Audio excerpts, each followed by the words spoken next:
Hey guys, this is Tyler from the Herrintons. Today, we're talking all about monopods, one of the most versatile, valuable, and affordable tools you can use on a wedding day.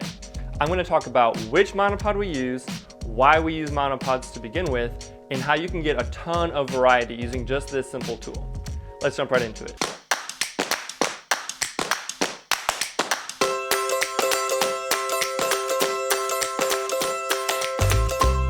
Alright, so the monopod that we'll use is the Manfrotto MVM 500A.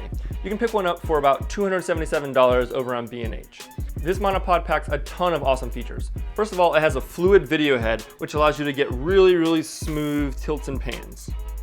The bottom of the monopod has this 3-foot base system. This is really great because it gives you really smooth movement in all directions, as well as gives you a ton of stability.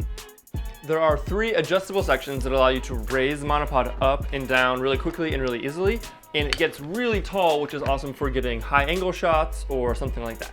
And because it's made by Manfrotto, it uses the same quick release system that we use on our tripods, so it's really easy to switch back and forth between the tripod and the monopod when you're running and gunning on a wedding day. Okay, so why should you use a monopod? Well, first of all, it's really small and lightweight. It's easy to carry around, it doesn't take up a ton of space, and it has a really small footprint. So you can take this thing in places you could never fit a tripod. Also, it's extremely versatile. You can get a huge variety of shots in a ton of different locations using just this tool. You can get static shots, shots with movement, high shots, low shots, you name it. You can get pretty much every angle covered with just this monopod.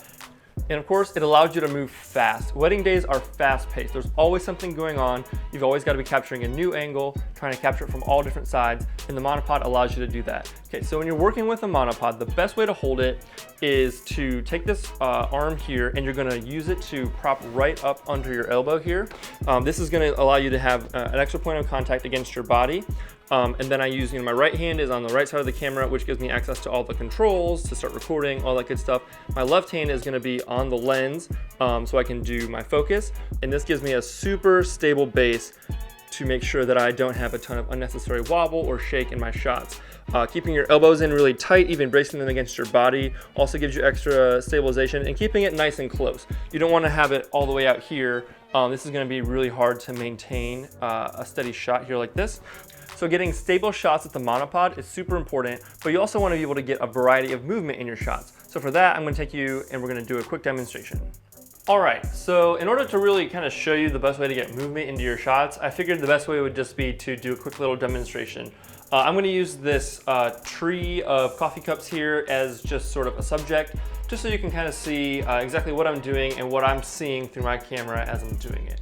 So the first thing we're going to talk about is just kind of like a really simple tilt. So this is just making sure that you're using the fluid head of your monopod here, and you're going to make sure that you focus, zoom in and focus on your subject, and then we're just going to do a really simple tilt here, just down our subject. Right, we're not changing focus, we're just doing a nice slow tilt. You can go down, and then you can do nice and slow right back up. Another thing that you can do is the same, just opposite, would be a really simple pan. So to do this, you want to assume our sort of position here. And we're gonna lock down the top of the monopod. We're gonna let the bottom do all the work. So the bottom where it kind of pivots on the ball joint there, we're gonna let that do all the work. So we're gonna go ahead, again, grab our focus here, and then we're just gonna do a really simple pan, and then we're gonna kind of come back all the way across like this. And as you can see, I'm keeping it right against my body here, keeping everything in nice and tight, and I'm actually pivoting my whole body to make the camera move. So one of my favorite things to do is a pull across. It's a really dynamic shot. It looks really smooth, really slick, and a lot of times it actually gets mistaken for a slider shot. It's that smooth. So the way you pull this off is you want to kind of bring the base of the monopod back a little bit away from the table or away from your subject. You're going to come in, lean in nice and close, and you're going to focus on the furthest object away. So here I have my focus on this coffee cup right here, and then all I'm going to do is I'm going to leave the head nice and loose, and as I pull back, the focus is going to move across my subject like this. All right, so now you know all about using a monopod to get a variety of shots. let's take a look at some of these techniques in real wedding examples.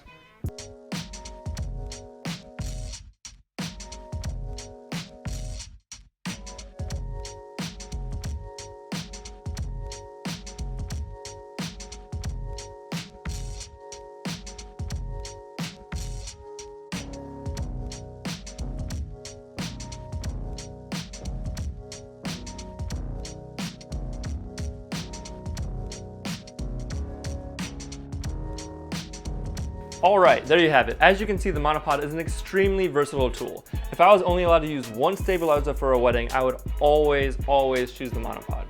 If you're just getting started in filmmaking, I highly suggest the Monopod being one of your first purchases. I bought this one over 5 years ago, and it has never let me down. All right, guys, that's about it. Thanks for checking us out. This has been Tyler from the Herrintons, and I will see you in the next one.